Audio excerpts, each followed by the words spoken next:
Hey guys, how's it going? Welcome to this video. All right, so I'm gonna give you guys some tips on what to do if you guys have a check engine light and you guys need to reset it. This video particular is how to reset it without any tools. You kind of need a couple tools, but these are tools that you normally would have lying around for most people, or it would cost like $2 or something like that.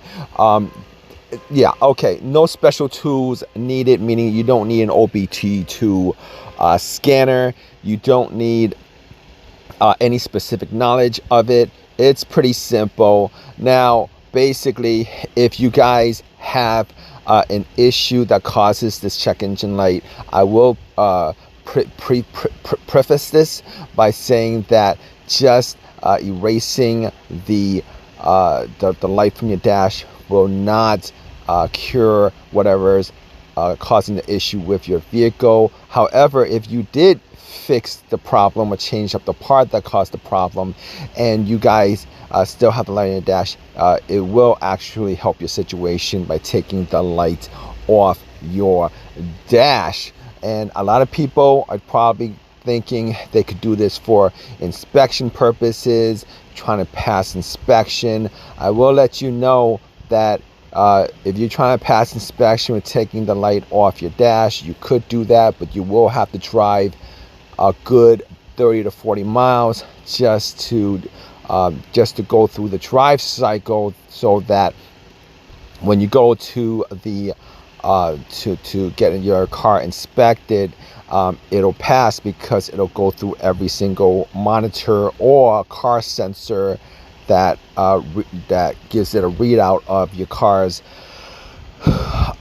performance and whether those monitors are good or not. So let's get started in this situation and help you guys to get the light off your dash and see if you guys can get rid of that check engine light. Okay, first thing that you guys can do without any special tools to get that light off your dash is to what you're gonna do is you're gonna go to where your battery is. Battery is depending on the car you have. Most cars have the batteries on the hood these days. Some cars have the batteries in the trunk. Some cars have the batteries in the rear seat.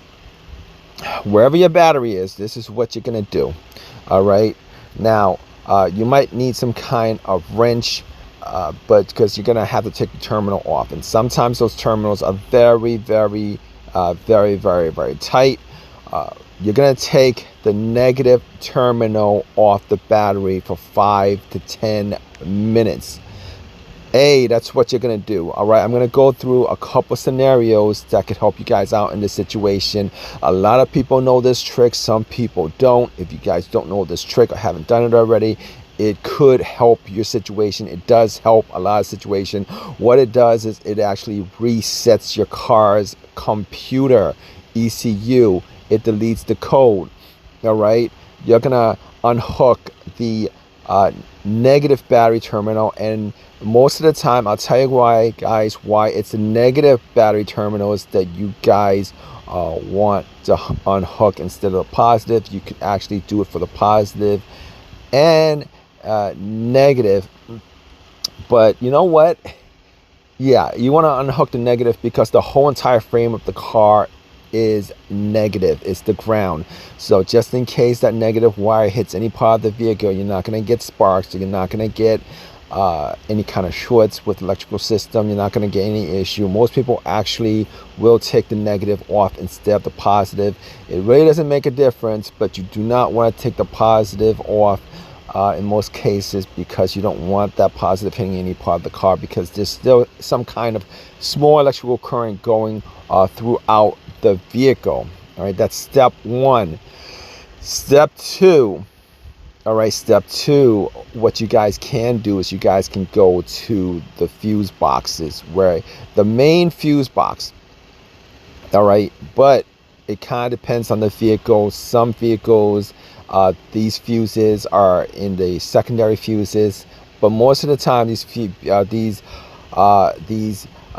that that I'm showing you how to clear the check engine light is in the main fuse. All right, so if you guys have a main fuse in your car, depending on which vehicles you have, some vehicles have a main fuse, some vehicles don't.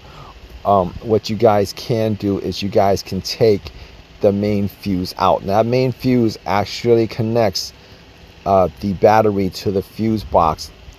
That fuse that connects the battery to the fuse box essentially connects the battery to the rest of your vehicle.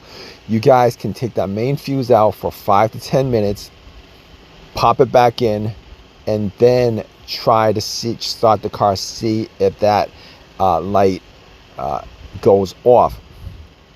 Also, what you guys can do is you guys can actually either take the ECU fuse out, the ECM fuse out. Sometimes there's more than one ECM fuse. Sometimes there's 3 ECM fuses, ECU fuses. If you guys got, sometimes if there's more than that, you guys got to take all those fuses out, pop them back in after 5 to 10 minutes. It'll do the same trick, and you know, that hopefully that check engine light will clear from your dash. Now, if you guys want to try this method with an easy tool, you guys could do that by going to AutoZone. Actually, I don't know if these tools are that much cheaper these days at Walmart. I've seen them, they used to go for 20 bucks, now they're going for around 30 bucks. And those are OBD2 scanners. They're, depending on what you get, some of them are easy to use, but that's a tool in and of itself. You gotta spend 30 bucks on it, you gotta plug it in, and then you gotta figure out a little bit how to use it, even if it's an easy tool to use. Once you get the hang of it, it's pretty easy. You can pretty much erase those codes from the OBD2 scanner. Anyway, that's not what this video is about. This video is about how to erase it with very minimal tools or no tools at all. All right, as far as I know, those are the ways to do it. Those are probably the only ways to do it as far as trying to clear that light without any kind of specialized tools. If you guys know of any other ways, definitely leave a comment in the comment section. I don't think I'll get comments on other ways to do it, but if you guys do know, leave a comment in the comment section. Hope this has helped you guys out. If you guys have any questions, definitely leave a question in the comments. Please subscribe, please give me a thumbs up, all that good stuff. Appreciate your time. All right, guys, take care.